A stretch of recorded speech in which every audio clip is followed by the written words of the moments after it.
Hi, this is Mark, and welcome to Tea With, and I'm having tea with Sam Brown. Sam is actually a very active member of the Reasonable Communities, and actually he's been really a big inspiration for myself for taking action and doing things, and he's been kind of like a path leader for myself and a lot of other people.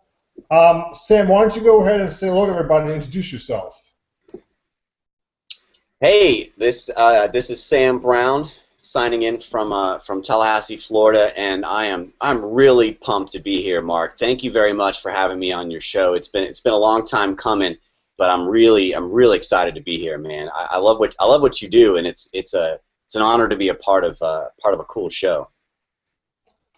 Well, thank you very much, Sam. So you want to get started? Yeah, let's rock. All right, so basically, I want to ask you about emotional strength. Okay. How is emotional strength relevant to your life?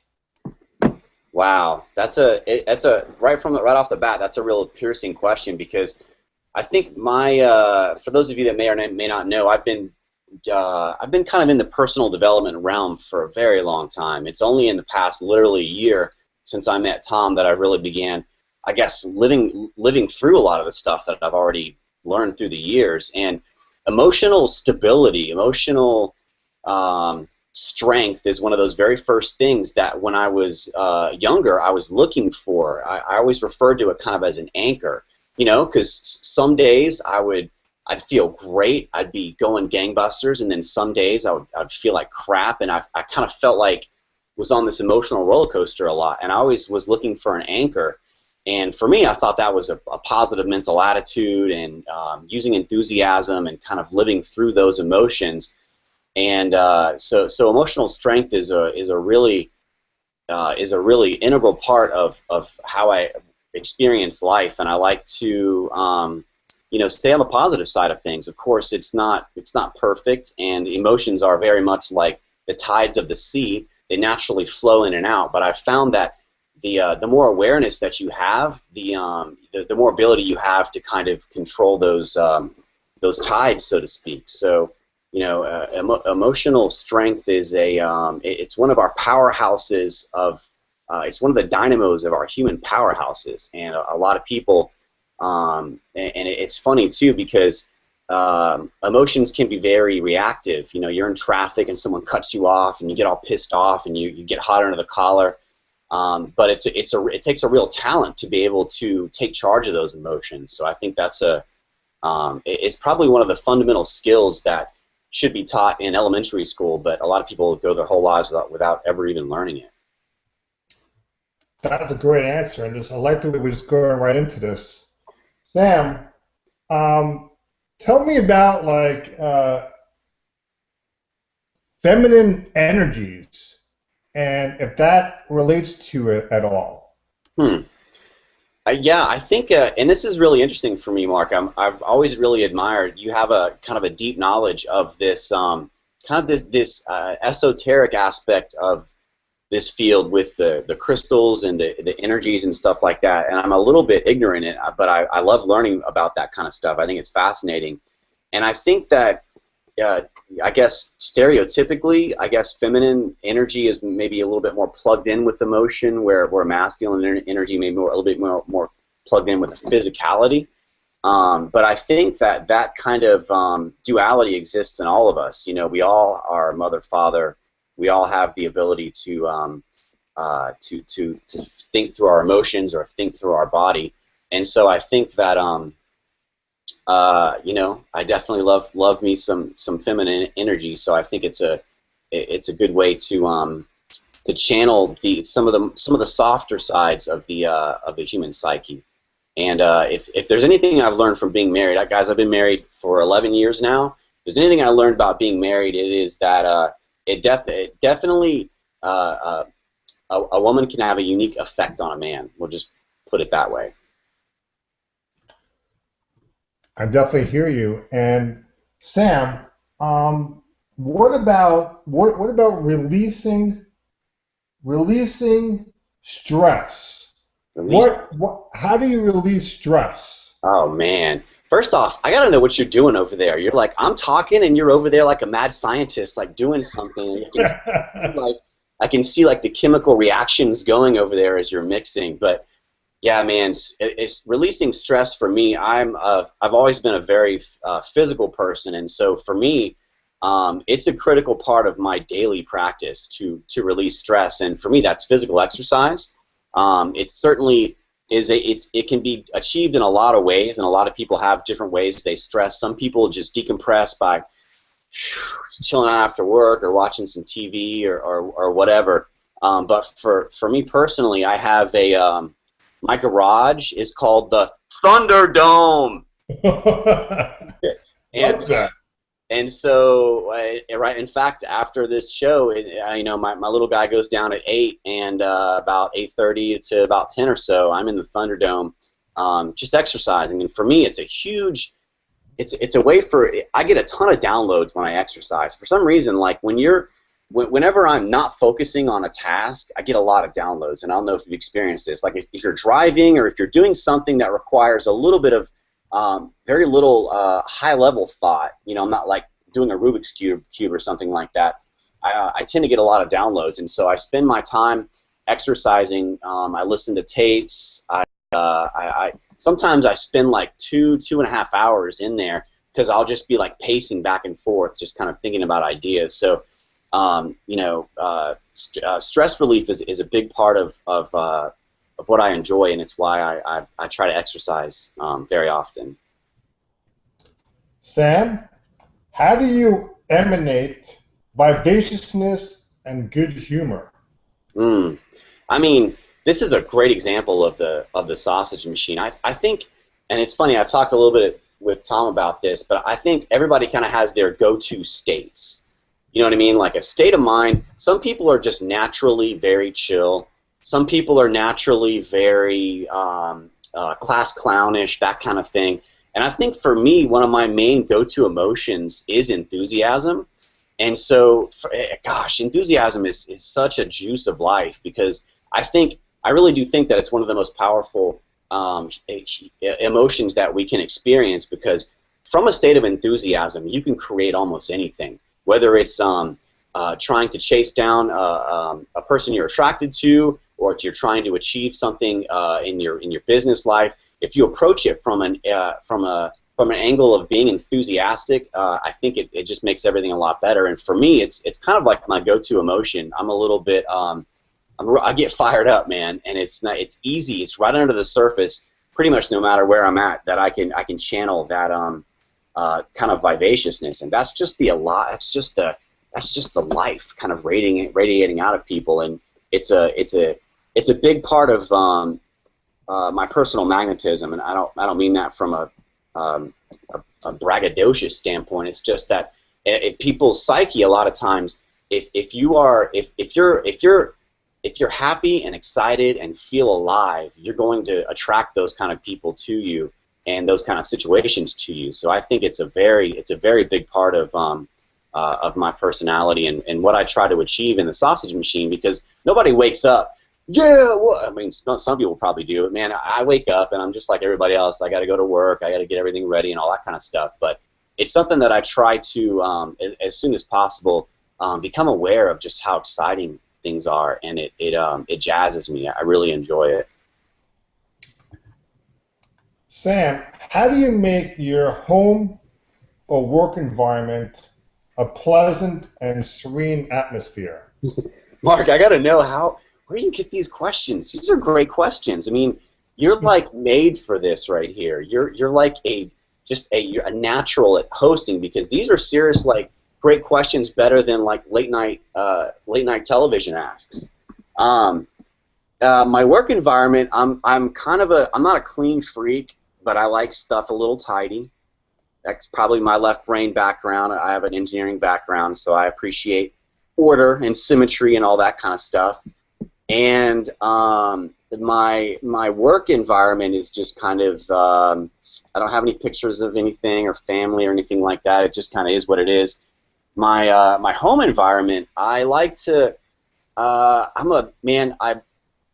clean the kitchen. That is my area of expertise, and so I like to keep it tidy. After we cook dinner, I clean up all the dishes and I get everything back in place. And I've really found from my personal experience that when my home environment is not like crazy, crazy cluttered, I just feel a little bit more less, I don't know, stressed. And so I don't really have any kind of like set up. Right now, we have a 3-bedroom condo, and we have a 20-month-old, and so my garage is now my office. It's not only my Thunderdome, it's my office.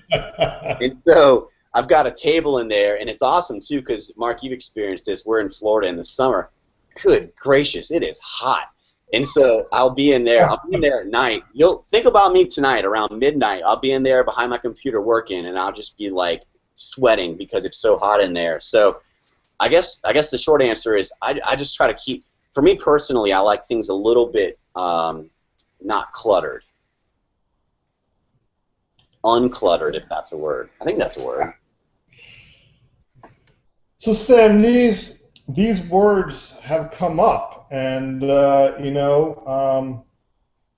any correlation? I have volcanic activity, water, and fire. Interesting. Now, is volcanic activity and fire, obviously those related, but is water, is that an opposite, or are you doing like a tarot reading or something like that, or like what do those mean to you? Well, basically, these are coming up for yourself. Well, okay, but interpret those like how does volcanic activity and fire differ? Is it like earth and fire and water, or a balance of water and fire energy? Okay, I like that. Do I have any special powers? Do you? Absolutely, I do. Are you kidding? You know, I make the invisible visible, and I think that's one of that's one of all of our special powers. I mean, that's what we do here. We make the invisible visible. I mean, Mark, your whole program, this show, everything was an idea before it was actual reality, and so I think we all have powers way beyond any movie could ever even begin to touch. It's just that a lot of us believe we don't. So Sam, how is nurturance relevant to yourself? What is nurturance? You mean the act of nurturing? Yes. It's relevant on a lot of levels. It's relevant, most importantly, of nurturing of myself. It's funny.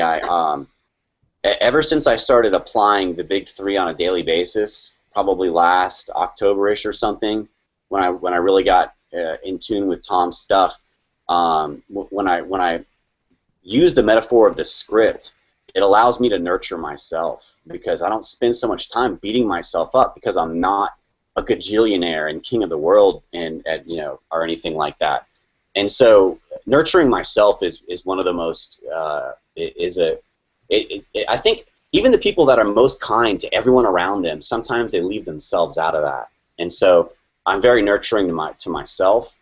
I mentioned I've got almost a 2-year-old, and that takes nurturing to a whole different level because nurturing can be tender and soft and lovey-dovey, but it also can be just making sure that you remember there's other people involved, and sometimes you may want to do things, but there's other people involved, and so nurturing for me is also putting other people before me, which I think is a fundamental aspect of being a friend, a husband, a boyfriend, girlfriend, parent, whatever.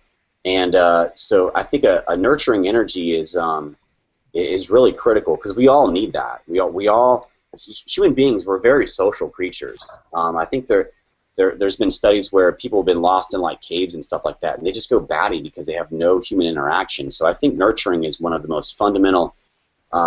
It's a way of showing love, which of course is the derivative of everything.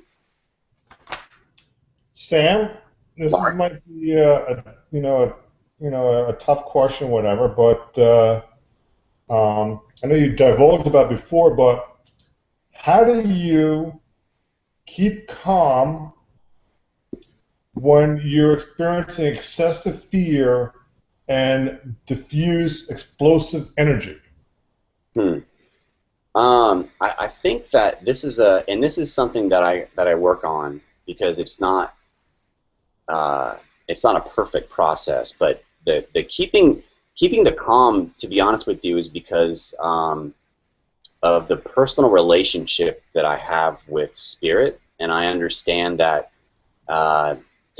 everything is perfect. There are no mistakes. There never have been any mistakes, and so every single thing that happens in and around me is as it should be. And when you believe that, it makes it very easy to be calm in and amongst the chaos. And as far as diffusing explosive energy, most of my explosive energy personally comes in the form of enthusiasm, and I don't necessarily try to diffuse that too much. Fortunate drama in my life, and I think that's a design on purpose, because there has certainly been times in my life where I have had to deal with a lot of drama.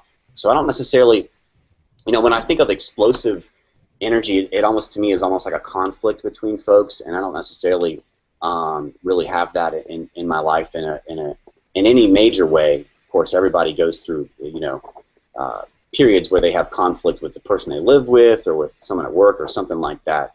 But what you said about keeping the calm is something that's really powerful, because as metaphysicians, as followers of, well, as people who are looking to be architects of humanity, it'd be very easy to say, okay, well, I'm just going to go sit on top of a mountain in a loincloth and just go find enlightenment. That's what I want to do. But the real powerful thing is to take this knowledge, this awareness, this ability to make the invisible visible into the everyday life. The really powerful person is the person that can maintain the calm of mind while in and amongst the daily craziness of life, which is very fast right now for all of us. Sam, while we're on this topic, yes.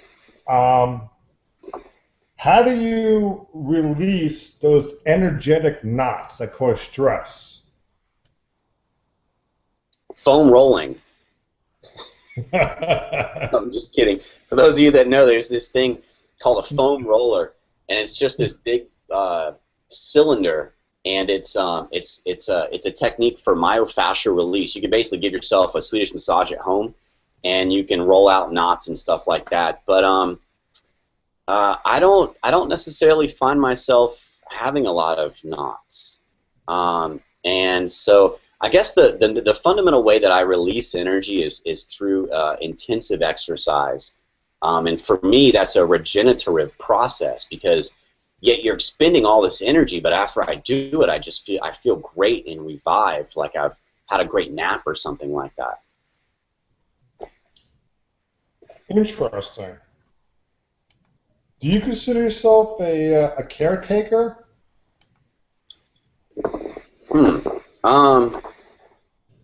I don't know if I would use that term to classify myself off the bat, but if I think about that meaning a little bit deeper, yeah, absolutely. I feel like I'm a caretaker of some very powerful knowledge, and I want for everyone else to experience what I've experienced through this expansion of my consciousness that has allowed this knowledge to come through. So, yeah, man, I do think I'm a caretaker of sorts. Probably more in the thought realm than in the actual physical realm. Just a little personal note: I'm the youngest of four, and so I had a lot of people taking care of me as opposed to me being the caretaker. What about judgment? Is that something that applies to you at all? Yeah, it's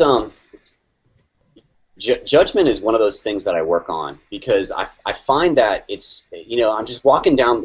This is where one of the places that it's most easy for me to notice my script, because my aim is to become completely non-judgmental and to realize that everything and everyone is perfect and everybody is doing the absolute best they can for what they have and where they're at.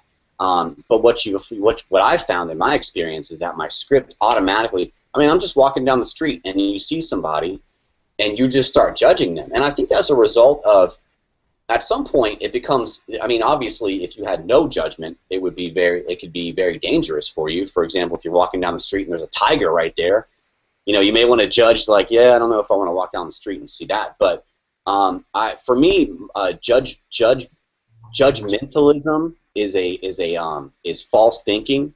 No one is any better than anybody else. We're all the exact same in our fundamental essence.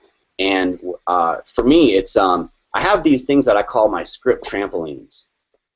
Like a trampoline, when you jump on it, you go down and the energy pops you back up. So I find my script constantly throws this shit at me, this stuff at me all day. It'll throw at me this bad thought or this past time that I hurt somebody or something like that, and I use it as a bounce back. So if I find myself judging someone, I instantly use it as a trampoline to jump in and add a positive thought in there to kind of balance that out, because it's something that I'm working on, and I think it takes a really expanded consciousness to become completely non-judgmental, because it's a fundamental survival aspect of our brain, of the early parts of our brain.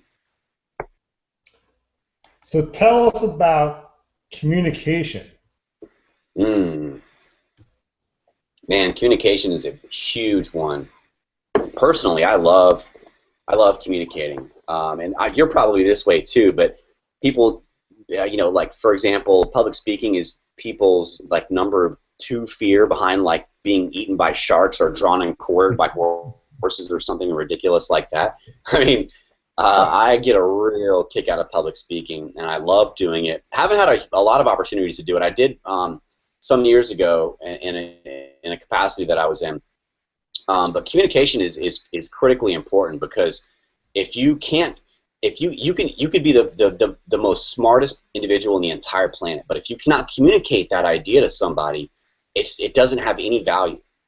Communication is the fundamental web that weaves us all together. I mean, if you look at it, even in nature, communication is a critical part of the survival and the continuance of species, because all species communicate together. A lot of them do on some fundamental level, and so for humans, I think it's really important to be able to communicate your ideas. And what I try to focus on is, if I have an idea, it's like a castle in my brain. And so for me, communication is brick by brick assembling that exact same castle in someone else's brain. And if you can do that, if you can communicate ideas that can be very complex to a wide-ranging number of people, from different backgrounds, from different standpoints, that's a really powerful skill, and it's something that I'd love to get better at. A couple more questions. It's been really awesome. Thank you. As always, this is good stuff, man. I still want to know about your process you got going on back there. You need to do a T-With behind the scenes, kind of say, okay, this is kind of what I do back here off camera. Well, this is a good question, Sam. I know you have a lot to say about this one.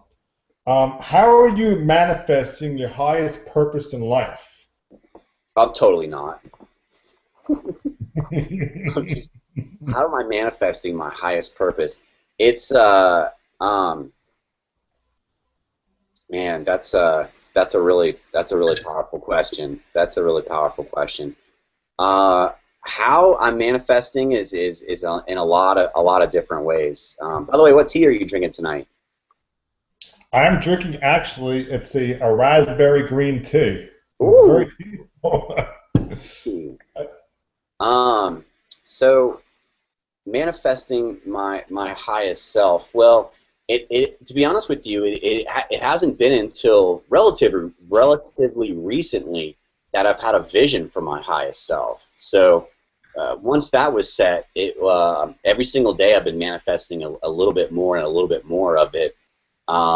through different ways, and one of the biggest ways is this lovely little community that we have here, Mark. I mean, you're a big part of this community, and all of the people out there that are watching this or they're in the WhatsApp chat, even if you're not active, has been a big contributor to what we've done, and I think it's really it's quite a miracle, to be honest with you, because there's this just such a loving, amazing space that we have, and I've never been a part of anything like it, and for me that's a real big part of evidence, a signpost that I'm on the right path. But also, meeting guys like yourself and Tom and some of the other people in the groups is they're big physical signposts for myself of walking the path. And so, I think my highest destiny is, it's not so much a place you're going to arrive at. It's a state of being that I want to experience every single day. So,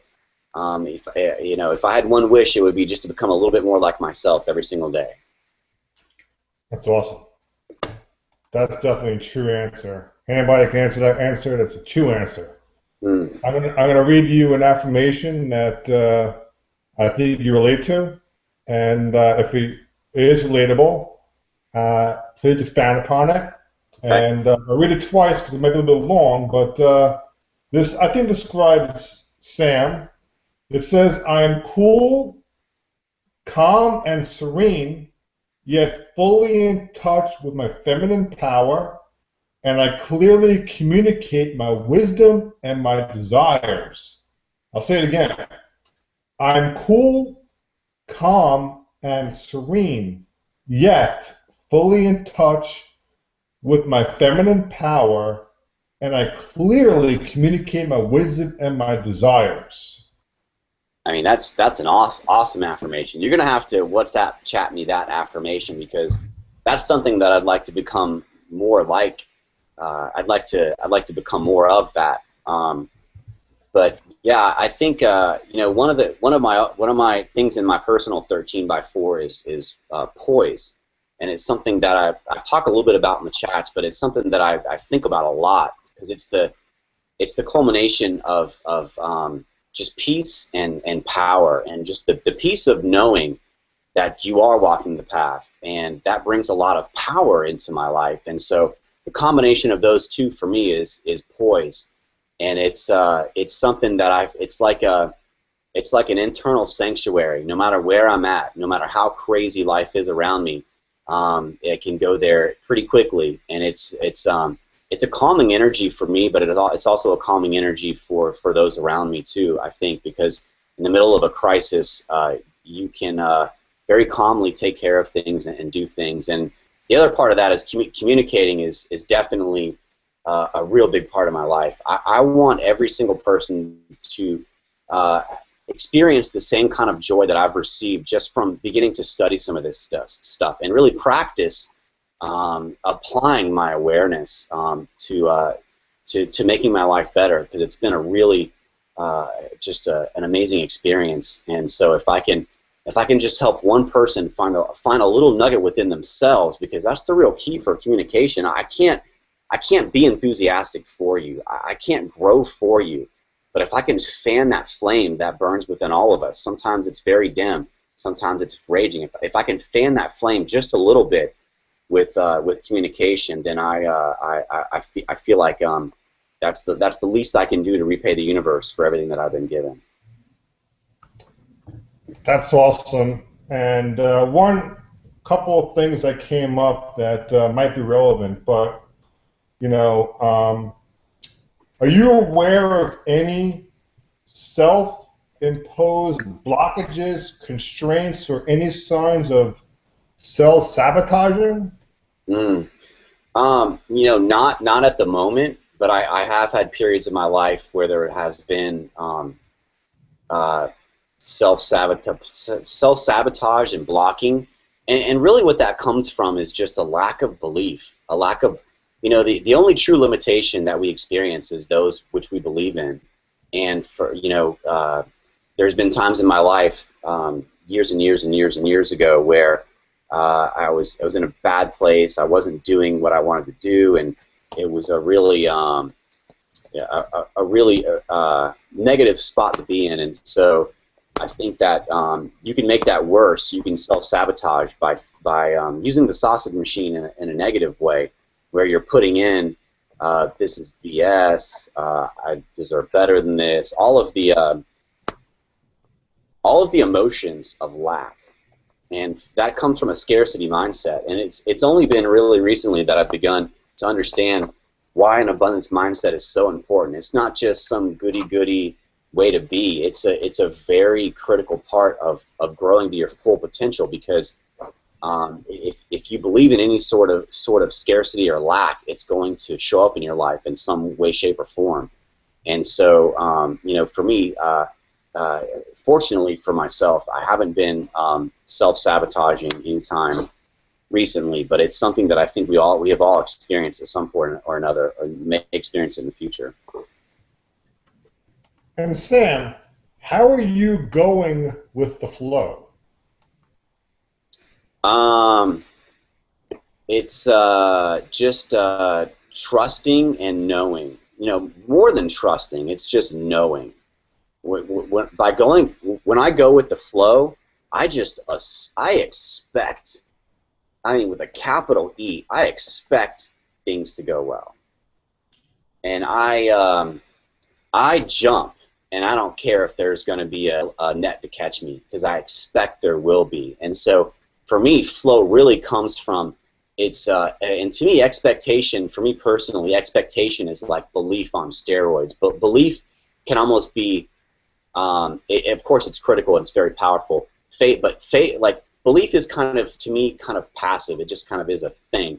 But expectation is like an expenditure of force. It's faith and belief really kind of intertwined, to where you no longer have to question or think about or whatever. You know that you're absolutely on the right path. And for me, that's where my flow emanates from. But also, it helps to have examples out there like yourself that are really they're just doing the damn thing. You guys are out there making it happen, and it's inspiring. And it's so it helps me know that flow is something that other people are getting into as well, and then it gives me confidence that I can achieve that as well in myself. Well, Sam, you most certainly have been doing a lot of stuff behind the scenes and everything like that. And if somebody has an idea or wants to do something with themselves, and they're busy, they have a family, they're working, they have a job and everything, but they really want to do something outside of the job, but they haven't quite gotten started yet, and they're kind of like not doing anything but waiting. What advice would you give to any person, maybe someone you know, or someone you don't know, a total stranger that could be watching this live or could be watching this as a recorded message, 1 year, tomorrow, whenever time it is? What advice would you give somebody that wants to do something, and they have a family, they have a young one, and they have a job and everything, and just kind of stuck? What would you tell this person? I would tell that person that, man, I am you. I've been there, and I am there actually. But I would really just say that there's no hurry, there's no rush on the creative plane. You can't. It's impossible for somebody to beat you to your destiny. It's really easy to be you. You just have to allow that to happen. And for me, it took. I mean, literally, it's only been in the past year that I've really not just learned that, but really practiced that on a daily basis, because there was a big part of my life, especially the previous few years, where I just felt really rushed, like I had to have a home run, I had to do this, I had to do that, coming up on that birthday with a 0 on it, I'll make sure I want to have this, and it makes your life unsatisfied,